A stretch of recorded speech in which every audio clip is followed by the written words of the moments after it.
Hello guys, तो नमस्कार।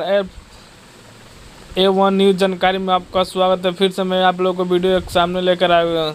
तो गाइस, आप लोगों को बता दो कि आरती और मनु की आज शादी होने वाला है। जी गाइस, आपने बिल्कुल सही सुना।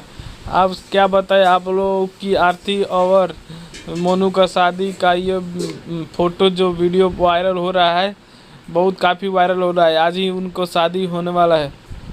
तो गाइज, मैं आप लोगों को बता दूं कि आज के आरती और छोटू की जो कि 2 महीना हो गया और कुछ भी न्याय उन लोगों को नहीं मिला। तो गाइज, क्या मुझे नहीं मिल रहा है। अब आप लोग बताइएगा कमेंट में कि क्या छोटू और आरती का न्याय मिलेगा या नहीं मिलेगा। और ये जो वीडियो आप देख रहे हैं स्क्रीनशॉट पर, आरती और मनु जो कि आज शादी होने वाला है, मैं आप लोगों को बता दूँ ये काफ़ी वायरल होने वाला है और आज ही के, इसीलिए मैंने सोचा आप लोगों के पास एक वीडियो बना कर डालूँ। तो गाइस, क्या आप लोग देख लीजिए और छोटू और आरती की शादी का न्यूज़ जो कि होने वाला है। तो आज के लिए बस इतना ही।